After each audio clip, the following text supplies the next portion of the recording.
बिस्मिल्लाह। वज़ू का तरीका और आदाब वज़ू जारी है और इसका आखिरी हिस्सा है यानी चौथा।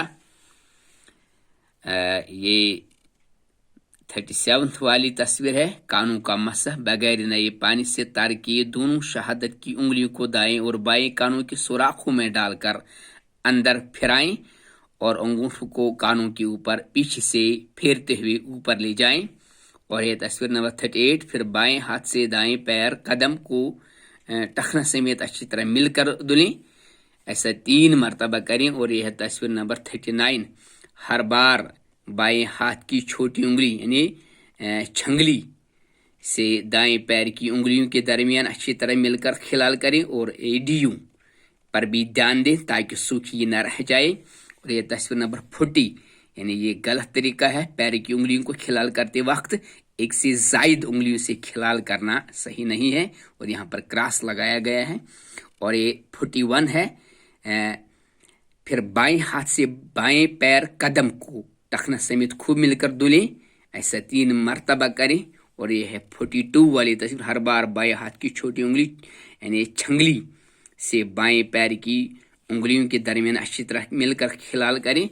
और यह है 43 वाली तस्वीर। मोज़ों पर मसा दाएं और बाएं हाथों की 5 उंगलियों को तर करके दोनों पैर कदमों के पंजों से शुरू करके टखनों के ऊपर तक एक बार खींचते हुए ले जाएं।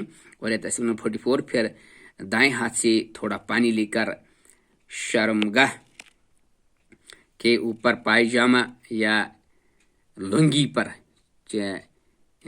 छींटा मारें। और यह तस्वीर नंबर 45। अशहदु अल्ला इलाहा इल्लल्लाह वहदहु ला शरीका लह व अशहदु अन्न मुहम्मदन अब्दुहु व रसूलुहु। छींटा मारने के बाद मज़कूरा बाला दुआ पढ़ें। ये मुस्लिम में है, अबू दाऊद और तिरमिज़ी। और यहाँ पर है 46 वाली तस्वीर। अल्लाहुम्मा जअलनी मिन अत्तवाबीन व जअलनी मिनल मुततहिरीन। अशहदु अल्ला इलाहा पढ़ लेने के बाद मज़कूरा बाला दुआ पढ़े, तिरमिज़ी में है।